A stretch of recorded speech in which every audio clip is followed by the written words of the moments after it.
ahead of what we expect will be a much more aggression from Russia in this one-year mark of the war. That's right. There is no end currently in sight for the conflict in Ukraine. Remember, that was an unprovoked attack by Russia on sovereign land there in Ukraine, in part precipitated by Ukraine's desire to join NATO because it felt like there was a Russian threat that was looming. Yeah. Of course, we have seen that play out. We have seen also here in the United States a growing division between some lawmakers. While there are still many Republicans that support the U.S. involvement in Ukraine, we are hearing from a growing number of Republican lawmakers in Washington that want to know the U.S.'s exit strategy and when we are going to stop providing the support. At this point, the White House says that is not part of the consideration, that we stand firmly with Ukraine and that we will continue to support them, as President Zelenskyy there has been calling for increased ammunition, resources, and particularly air defenses. As Russian attacks just continue and become, in the words of many international observers, human rights violations and possibly war crimes. And, you know, this, as you said, Republicans in Congress are questioning not just the end of the war strategy, but just the funding. This week we're hearing President Biden just, as I mentioned a few seconds ago, committed or said the U.S. is providing more than or around $500 million in aid, $500 million in aid to Ukraine to try and fend off the expected, Russian and increased Russian aggressions in the region. We were just hearing from President Duda in Warsaw, the president of Poland. One of the things that they're marking is, of course, the one-year anniversary of Russia's what he called brutal invasion of Ukraine. The leaders reflected on their shared efforts to support Ukraine. And of course, there's a lot of conversations around making Poland and other countries in the region or bringing Poland and other countries in the region join NATO. And, Lilia, you had mentioned earlier the pledge by Russian President Vladimir Putin to try and remove his country from the last remaining nuclear arms treaty that he has with the United States. And we just heard moments ago from the UK's Prime Minister, Rishi Sunak, who's urging President Putin to reconsider that decision. Obviously, at the time that those treaties were signed, that signaled a major development in the way that the world superpowers were conducting themselves. And so much of what we have seen in this time period with this conflict has been a reversion to times that seem to be in the rearview mirror of history. And that's part of the reason why this is also concerning. It has been 12 months, as you said, of just increasing aggressions from Russia, and we're seeing this unity of Western allies, all of this support. But you're right, it seems that, President Putin continues to, first of all, say in his speech earlier today, falsehoods such as that the it was Poland, it was Ukraine or Western allies who started the war. Right. And of course, in their messaging, in his messaging so far, President Biden and the administration have responded saying, look, if tomorrow Russia retired, the war would be over. And that is proof that this is not something that was started by the West. It's not something that was started by Ukraine.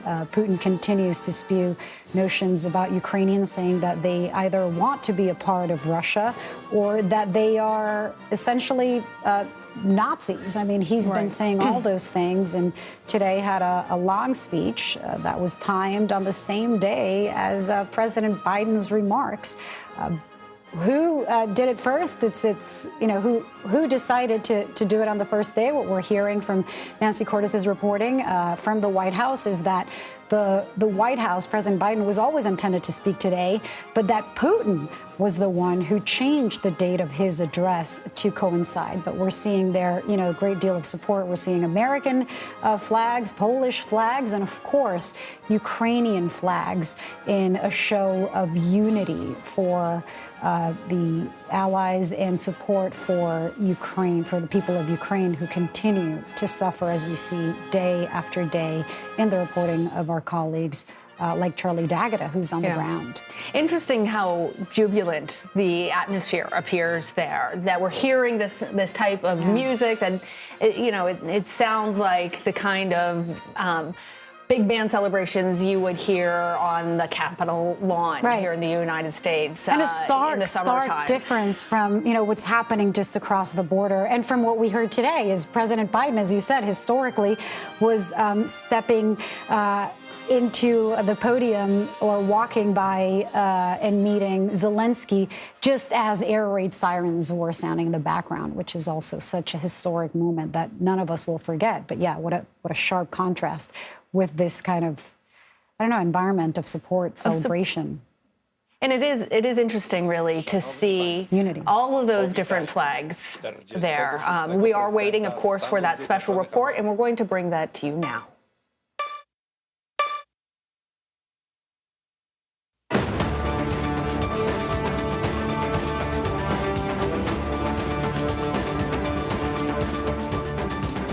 This is a CBS News special report. I'm Norah O'Donnell here in our nation's capital, and we are just moments away from President Biden addressing the world from the Royal Palace Gardens in Warsaw, Poland.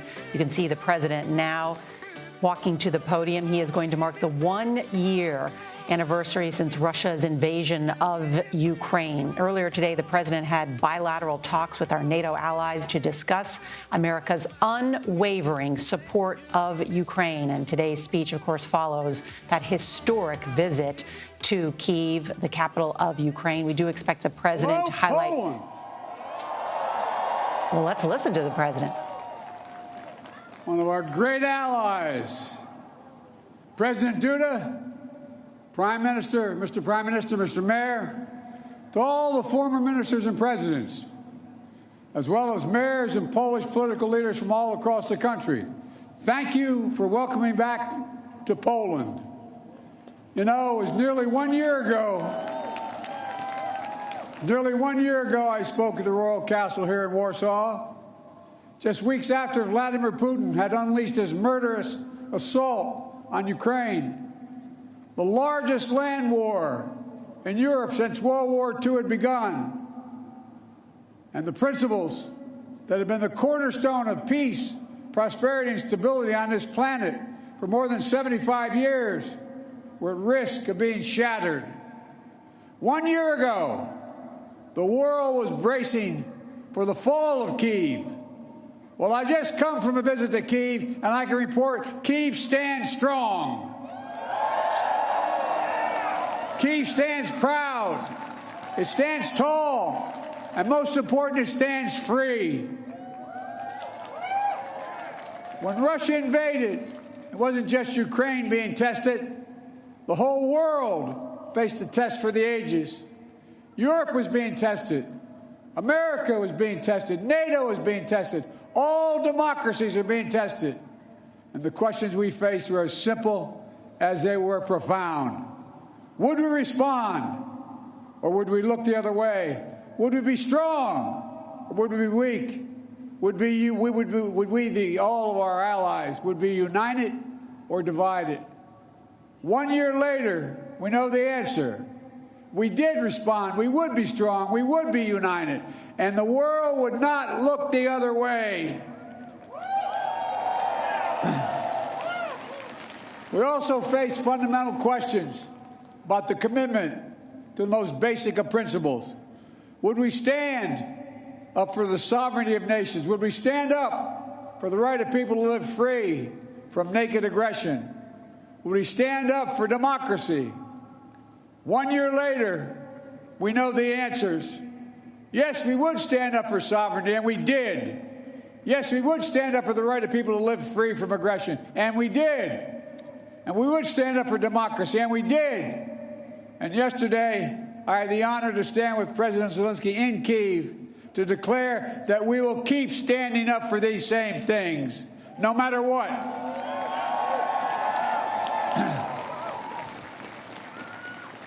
When President Putin ordered his tanks to roll into Ukraine, he thought we would roll over. He was wrong. The Ukrainian people are too brave. America, Europe, a coalition of nations from the Atlantic to the Pacific, we were too unified. Democracy was too strong. Instead of an easy victory he perceived and predicted, Putin left with burnt-out tanks and Russia's forces in disarray. He thought he'd get the Finlandization of NATO. Instead, he got the NATOization of Finland and Sweden. He thought NATO would fracture and divide. Instead, NATO is more united and more unified than ever before. He thought he could weaponize energy to crack Europe's resolve. Instead, we're working together to end Europe's dependence on Russian fossil fuels. He thought autocrats like himself were tough and leaders of democracy were soft. And then he met the iron will of America and the nations everywhere that refused to accept the world governed by fear and force. He found himself at war with a nation led by a man whose courage would be forged in fire and steel, President Zelenskyy. President Putin is confronted with something today that he didn't think was possible a year ago. The democracies of the world have grown stronger, not weaker. But the autocrats of the world have grown weaker, not stronger. Because in the moments of great upheaval and uncertainty, that knowing what you stand for is most important. And knowing who stands with you makes all the difference. The people of Poland know that. You know that. In fact, you know it better than anyone here in Poland. Because that's what solidarity means. Through partition and oppression, when the beautiful city was destroyed after the Warsaw Uprising, during decades under the iron fist of communist rule, Poland endured because you stood together. That's how brave leaders of the opposition and the people of Belarus continue to fight for their democracy. That's how the resolve of Moldovan people, the resolve of the people of Moldova to live in freedom, gained them independence and put them on the path to EU membership. President Sandu is here today. I'm not sure where she is, but I'm proud to stand with you and the freedom-loving people of Moldova. Give her a round of applause. 1 year into this war, Putin no longer doubts the strength of our coalition, but he still doubts our conviction. He doubts our staying power. He doubts our continued support for Ukraine. He doubts whether NATO can remain unified. But there should be no doubt. Our support for Ukraine will not waver. NATO will not be divided, and we will not tire.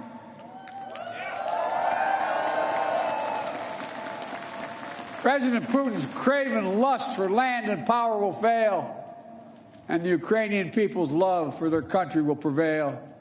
Democracies of the world will stand guard over freedom today, tomorrow, and forever.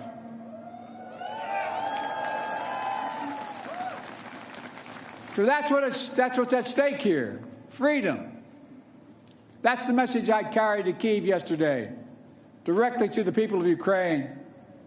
When President Zelenskyy said he came to the United States in December, quote, he said, "This struggle will define the world and what our children and grandchildren, how they live, and then their children and grandchildren." He wasn't only speaking about the children and grandchildren of Ukraine. He was speaking about all of our children and grandchildren, yours and mine. We're seeing again today what the people of Poland and the people across Europe saw for decades. Appetites of the autocrat cannot be appeased. They must be opposed. Autocrats only understand one word: no, no, no. No, you will not take my country. No, you will not take my freedom. No, you will not take my future. And I'll repeat tonight what I said last year in this same place. A dictator bent on rebuilding an empire will never be able to ease the people's love of liberty. Brutality will never grind down the will of the free. And Ukraine will never be a victory for Russia. Never.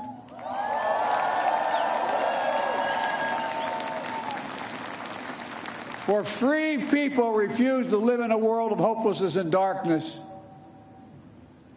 You know, this has been an extraordinary year in every sense.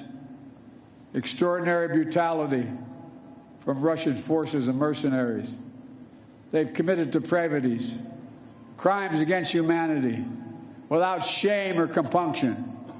They've targeted civilians with death and destruction, used rape as a weapon of war, stolen Ukrainian children in an attempt to steal Ukraine's future, bombed train stations, maternity hospitals, schools, and orphanages.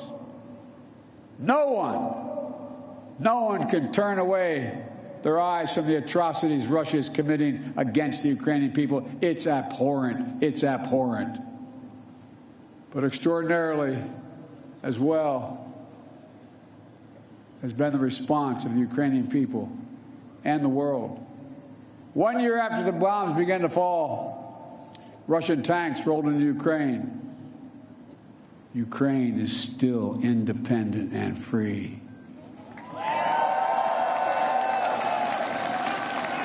From Kherson to Kyiv, Ukrainian fighters have reclaimed their land. More than 50% of the territory Russia held last year. The blue and the yellow flag of Ukraine proudly waves once again. President Zelenskyy still leads a democratically elected government that represents the will of the Ukrainian people. And the world has already voted multiple times, including in the United Nations General Assembly, to condemn Russia's aggression and support a just peace. Each time in the UN, that vote has been overwhelming. In October, 143 nations in the United Nations condemned Russia's illegal annexation. Only four in the entire UN voted with Russia. 4. So tonight, I speak once more to the people of Russia. The United States and the nations of Europe do not seek to control or destroy Russia. The West was not plotting to attack Russia, as Putin said today. And millions of Russian citizens who only want to live in peace with their neighbors are not the enemy. This war is never a necessity. It's a tragedy. President Putin chose this war. Every day the war continues is his choice. He could end the war with a word. It's simple. If Russia stopped invading Ukraine, it would end the war. If Ukraine stopped defending itself against Russia, it would be the end of Ukraine. That's why together we're making sure Ukraine can defend itself. The United States has assembled a worldwide coalition of more than 50 nations to get critical weapons and supplies to the brave Ukrainian fighters on the front lines. Air defense systems, artillery, ammunition, tanks, armored vehicles. The European Union and its member states have stepped up with unprecedented commitment to Ukraine. Not just in security assistance, but economic and humanitarian refugee assistance and so much more. To all of you here tonight, take a moment, and I'm serious when I say this. Turn around and look at one another. Look at what you've done so far. Poland is hosting more than 1.5 million refugees from this war. God bless you. Poland's generosity, your willingness to open your hearts and your homes is extraordinary. And the American people are united in our resolve as well. All across my country, in big cities and small towns, Ukrainian flags fly from American homes. Over the past year, Democrats and Republicans in our United States Congress have come together to stand for freedom, That's who Americans are, and that's what Americans do. The world is also coming together to address the global fallout from President Putin's war. Putin tried to starve the world, blocking the ports in the Black Sea to stop Ukraine from exporting its grain, exacerbating the global food crisis that hit developing nations in Africa especially hard. Instead, the United States and the G7 and partners around the world answered the call with historic commitments to address the crisis and to bolster global food supplies. And this week, my wife, Jill Biden, is traveling to Africa to help bring attention to this critical issue. Our commitment is to the people of Ukraine and the future of Ukraine, a Ukraine that's free, sovereign, and democratic. That was the dream of those who declared Ukraine's independence more than 30 years ago, who led the Orange Revolution and the Revolution of Dignity, who braved ice and fire in the Maidan, and the Heavenly Hundred who died there, and those who continue still to root out Kremlin's efforts to corrupt, coerce, and control. It's a dream for those Ukrainian patriots who fought for years against Russia's aggressions in the Donbass, and the heroes who've given everything, given their lives in the service of their beloved Ukraine. I was honored to visit their memorial in Kyiv yesterday to pay tribute to the sacrifice of those who lost their lives, standing alongside President Zelenskyy. The United States and our partners stand with Ukraine's teachers, its hospital staff, its emergency responders, the workers in cities across Ukraine are fighting to keep the power on in the face of Russia's cruel bombardment. We stand with the millions of refugees of this war who found a welcome in Europe and the United States, particularly here in Poland. Ordinary people all across Europe did whatever they could to help and continue to do so. Polish businesses, civil society, cultural leaders, including the First Lady of Poland, who is here tonight, have led with the heart and determination, showcasing all that's good about the human spirit. Madam First Lady, we love you. Thank you all.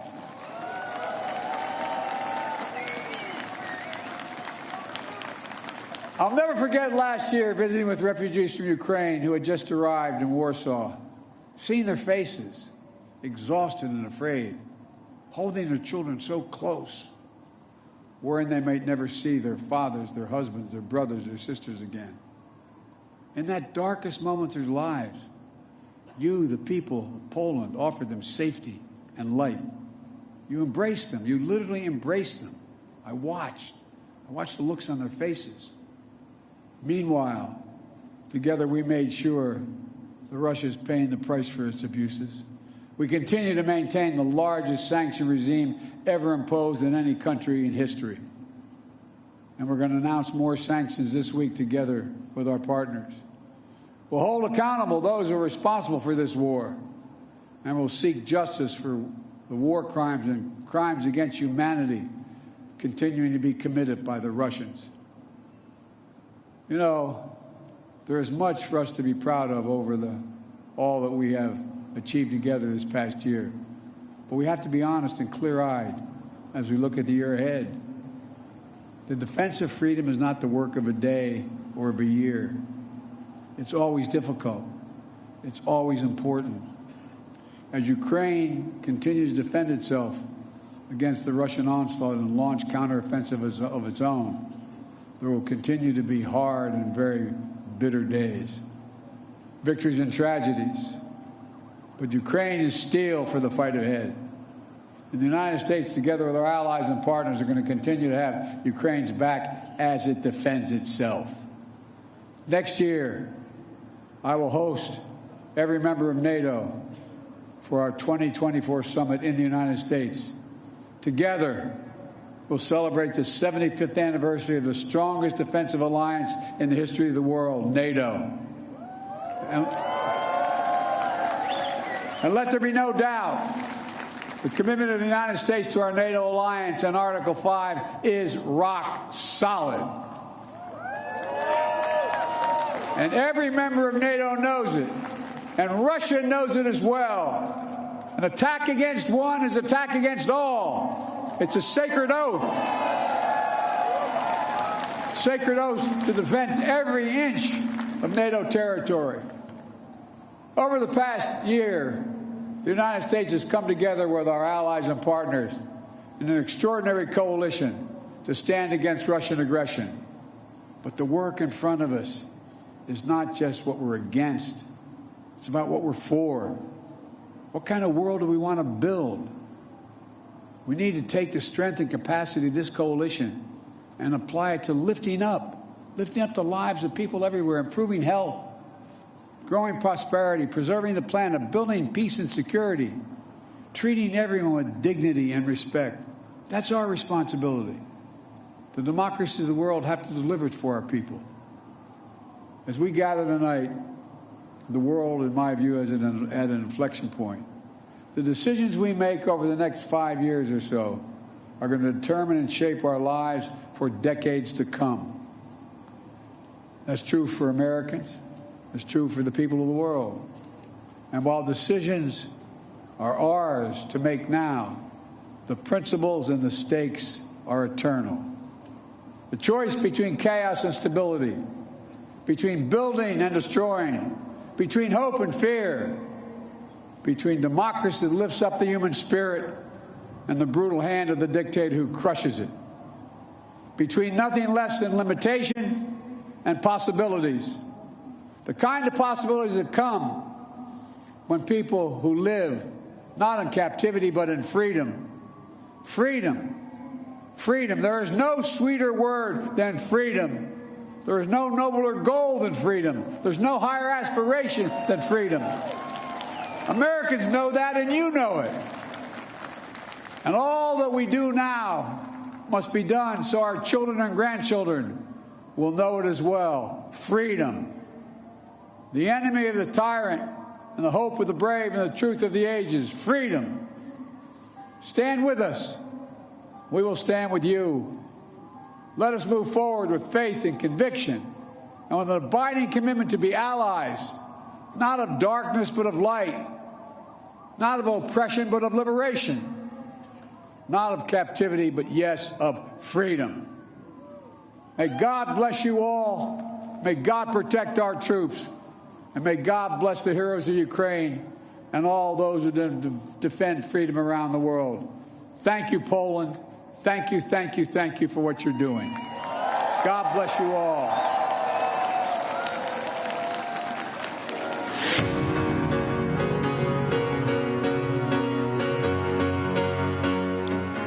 Well, powerful remarks from President Biden in Poland.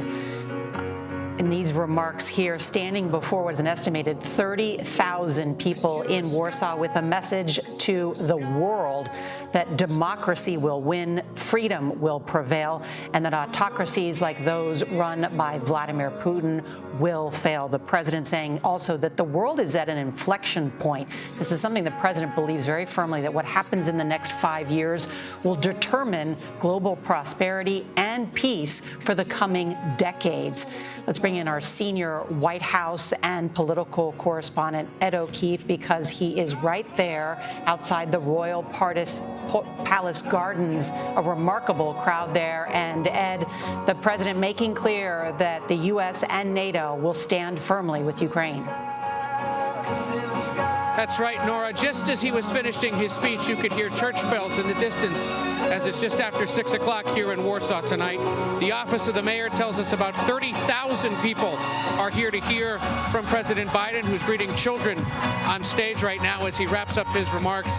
Aides said that he was eager to be here today to give these remarks, a follow-up to a more somber address he gave last March, right here in the same location, that speech where he called, whether purposely or accidentally, for the removal of Vladimir Putin. And his address today comes on the same day that Putin addressed his country in their equivalent of the State of the Union address, blaming the West for the war in Ukraine and saying that they would withdraw from the last nuclear non-proliferation treaty with the United States. The president tonight directly addressing that one claim that the U.S. wants to invade Russia and started this war, saying it's not true. Aides had said they might tweak the speech to respond to the Russian leader ever so slightly, but that otherwise it would be, once again, a defense of American ideals and democracy, freedom, sovereignty all around the world. This, of course, comes the day after he visited Kyiv in that dramatic visit to meet with President Zelenskyy and vow at least another $500 million in U.S. assistance. He met earlier today with the Polish president, vowing once again to defend the eastern flank of NATO, and he'll meet with other leaders of Eastern Europe tomorrow as this trip continues. Nora. Ed O'Keefe describing that all so well. And as you mentioned, the president perhaps changing his remarks at just the last minute to respond to President Putin today, delivering a message directly to the Russian people in his words, saying we don't want control or we don't want to attack Russia. This was never a war of necessity. It is a tragedy, in his words. Putin chose this war. Ed O'Keefe, thank you so much. I want to bring in our senior foreign correspondent, Charlie D'Agata.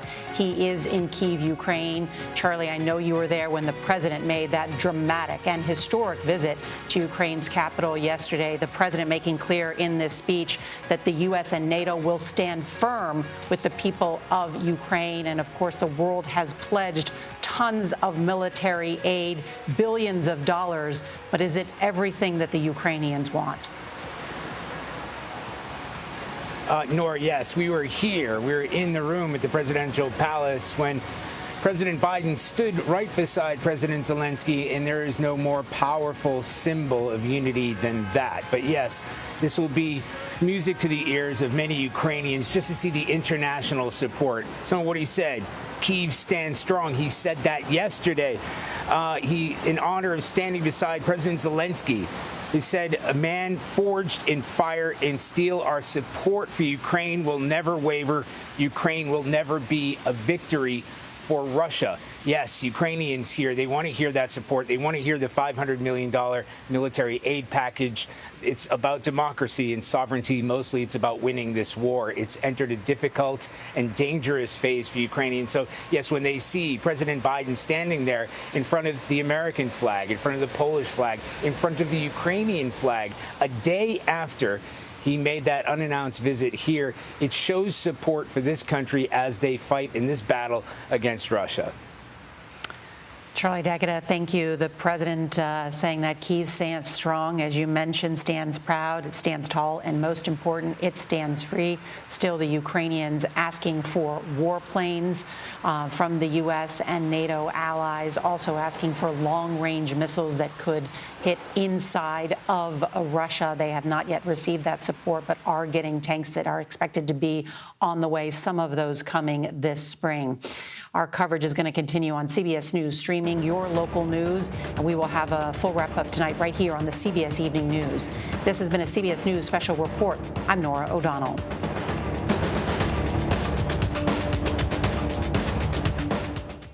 You have been watching a CBS News special report of President Biden's speech in Poland ahead of the one-year observance of the Russian invasion in Ukraine. The president made the trip after making an unannounced visit to Kyiv, visiting Ukrainian President Volodymyr Zelenskyy. He announced more sanctions against Russia later this week, and though he warned that there will continue to be hard and bitter days ahead, the U.S. and allies will continue to have Ukraine's back, and that Ukraine will never be a victory for Russia. A particularly strong line, that one. The president also reiterated his support for Ukraine, just shy of that one-year mark of the Russian invasion, in front of an audience of about 30,000 people. Biden recalled the dire predictions at the start of the war, saying 1 year ago the world braced for the fall of Kyiv, but after having just visited there, he continued to say today that Kyiv stands strong. Mr. Biden also pledged an end to the reliance on Russian fossil fuels and praised his hosts, the people and leaders of Poland, for their role in welcoming 1.5 million Ukrainian refugees and another 8 million international refugees that passed through those borders. CBS News senior White House and political correspondent Ed O'Keefe joins us now from Warsaw, Poland. Ed, I mean, one of the things that really struck me was the announcement that there's going to be more sanctions. Of course, that has been an ongoing thing from the White House. But what are the main takeaways that you've gathered from Biden's speech?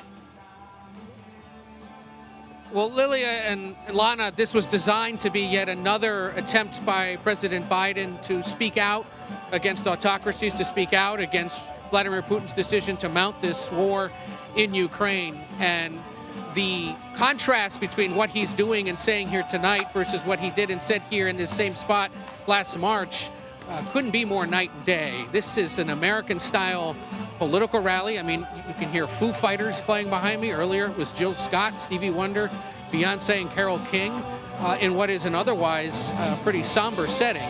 The Royal Palace Gardens have been here since the 1590s.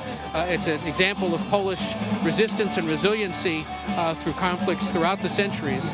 But the president eager to be here again in Eastern Europe to reiterate America's commitment to the conflict, to remind Eastern Europe that it stands with its NATO partners against potential Russian aggression. And on the same day that the Russian leader is delivering his address to the country there and accusing the United States of wanting to invade Russia and starting the war in Ukraine, the president rewriting his speech there in the final moments to say absolutely not, that is not the case. And Vladimir Putin himself could end all of this by withdrawing his troops. But a dramatic scene here in Warsaw tonight. The mayor's office says about 30,000 people were here, Polish citizens, Ukrainian refugees. The president of Moldova came for this address. The Polish President Duda introduced President Biden, and others who live here in Poland eager to attend. Young and old American diplomats who work at the embassy and other civil society groups, volunteers from the United States who are headed to the Polish-Ukrainian border to work with refugees also here in attendance tonight. Yeah, and I thought one of the standout lines was when Mr. Biden said, speaking of Putin, he could end the war with a word, just a word. On that note, we want to bring in senior foreign correspondent Charlie D'Agata. He is there in Kyiv. Charlie, on this point about Russia, how are they responding to President Biden's trip to Eastern Europe, especially given that his speech came the same day as Russian President Vladimir Putin's national address? And I imagine there's going to be additional comments from Russian leaders, given how forcefully President Biden took on President Putin just now. Yes, it's become a day of dueling speeches. And as you said, we had President Biden here standing side by side with President Zelenskyy right at the presidential palace. We were at the presidential palace when that happened yesterday. There's no stronger sign of unity with the people of Ukraine. And this is a rallying cry internationally. Now, there hasn't been a direct response from President Putin in his address today, but he was certainly going after the West. He blamed Ukraine for starting the war. He blamed the West for starting the war. Blamed the West for escalating it in terms of long-range weapons that have been bringing in, saying if these weapons are used in the battlefield, we have no choice but to push them away from Russian territory and Russian-held territory. So he's going straight after the United States and the West. But in terms of support here, as you heard him say, he admired President Zelenskyy, a man, as he said, forged in fire and steel. He said, our support will not waver. Ukraine will never be a victory for Russia. So certainly President Biden directly aiming that at President Putin and Russia. And Russia going just a few hours earlier, President Putin himself taking aim at the West and Ukraine for not only starting this conflict, but for escalating it. Yeah, I mean, and it didn't seem like there was an indirect communication, not a direct one. We didn't hear from Biden anything about the suspension of the START treaty. But Charlie, you've been covering this war from day one. What happens next as we approach 1 year since the war began in Ukraine? What part will the U.S. be playing moving forward, especially after we're hearing of this $500 million commitment, further sanctions, et cetera? Yeah, well, you know, when we've spoken to commanders, local commanders in the early days of the war, I think we have to remind ourselves that the Russians were able to advance to within 14, 15 miles outside of Kyiv. It was everybody's estimation that Kyiv itself would fall within 96 hours. A lot of that was coming out of intelligence in the United States. That's what triggered that mass refugee crisis. They have clawed back those neighborhoods. We went there. We've been there the past couple of days. These great victories for Ukrainian forces as they pushed Russia away from the capital itself and regained the territory that Russia had taken along the east. But I can tell you that Russia is clawing back. They have the ammunition ammunition. They have the manpower, most importantly, hundreds of thousands of Russian soldiers, new conscripts who are going to be flooding into this battlefield. They're in it for the long haul, and they've got the kind of resources to do that. So the Ukrainians right now are saying, yes, we need these weapon systems. We need long-range weapon systems. They're obviously calling for the tanks. They're serious when they talk about F-16 fighter jets. We spoke with the defense minister, Alexei Reznikov. He said, absolutely, we're serious about that. We need to cripple Russia's air defense systems here. So we are entering a difficult and dangerous phase of this conflict. The front lines are sort of static. They're going back and forth in some cases by feet, by the day. You've seen the onslaught in Bakhmut in the east. The Russians are pushing in areas just east of Kyiv, areas that the Ukrainian forces have been able to successfully push them out. They need weapons, they need ammunition, and they need it now. So there have been great platitudes, and they'll be listening to today's speech about democracy and sovereignty and freedom and protecting Western values. But when it comes down to the nitty-gritty, they need weapons, they need them quickly. Right. We heard those platitudes. We heard also President Biden's additional commitment. The U.S. has given more aid than any other nation. Interestingly, the AP was reporting, though, that when you look at a proportion of the GDP, actually, it's the former Soviet republics of Estonia, Latvia, and Lithuania that have given the greatest proportion of funds there. Ed, you have heard a lot of speeches from President Biden. In this case, he was not that folksy president we often see, but he was really a forceful call for additional aid and support. But as you know, the White House is trying to navigate Republican pushback when it comes to the war effort. How do they do that now, and does this speech help him? Officials are conscious of that and said that... Now go. Sorry, Lillian, Lana, a little hard to hear here. The question about Republican concerns or growing opposition to the military conflict. There are polls this week that show growing, if not opposition, at least ambivalence to the conflict here. The White House is conscious of that, said that part of why the president wanted to speak today was to reiterate or reinforce to a domestic audience the importance of this conflict and standing with Ukraine. But there has been growing calls by at least some Republicans, a vocal minority, however, in Congress, saying that funding for this has to be reconsidered. We should remember, in the last 5 days or so, there have been at least 3 major delegations of lawmakers in both parties attending a European security conference in Munich and then going on to other places across this part of the world to reiterate American support for the conflict and try to build support for it among other Western nations. All right. Well, to the tune of Queen there, Ed O'Keefe and Charlie D'Agata, thank you so much for all of this insight. Thanks. Well, Russia is pulling out of its last nuclear treaty with the U.S. President Vladimir Putin made the announcement during his State of the Nation address earlier today. The speech also addressed the war in Ukraine, of course, in which Putin slammed the West for the war and praised Russian forces. Mary Ilyushina joins us now from Latvia to talk more about Putin's address. Mary, describe for us the tone of his overall address and what he had to say about the war effort.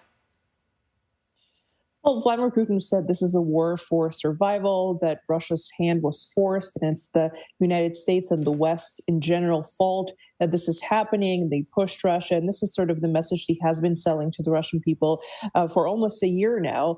But he is also trying to portray Russia as this resilient country that is on the way to claw back its greatness in the world, and it will only make it stronger.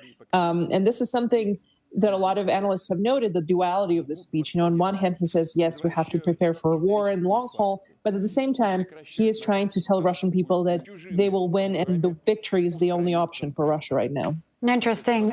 Sounds like President Biden responded there with Ukraine will never be a victory for Russia. It seems like a direct response. One of the things that we did learn, though, from that speech, Mary, is that Putin has decided to withdraw, has removed Russia from the New START treaty. How relevant is this, considering that we have already heard from Secretary Blinken that he was already kind of violating the provisions of it? How significant was that announcement, and how concerned should we be about this? Well, Russia is saying that essentially it will not allow U.S. to inspect its nuclear arsenal anymore. And the U.S. has been saying, as you rightly pointed out, that this has already been happening, that they couldn't get access for a long time in violation of this document. But Russia so far says they're not completely withdrawing, that they will not increase the number of ICBMs or warheads that they have available. So they're not going to take that step just yet. But I think the rhetoric here in the optics is that Putin is escalating, maybe step by step and maybe trying to do it carefully. But he's messaging to the United States that even this dialogue that they've kind of relied on for a long time about strategic deterrence and sort of the state of the nuclear capabilities the countries have is no longer a valid conversation. That's another really kind of thin connection that Moscow and Washington had, and it's not in place anymore. There was a bit of a threat there, too, that anybody supporting Ukraine is fair game. That was pretty concerning, too. Yeah. All right, Mary, thank you.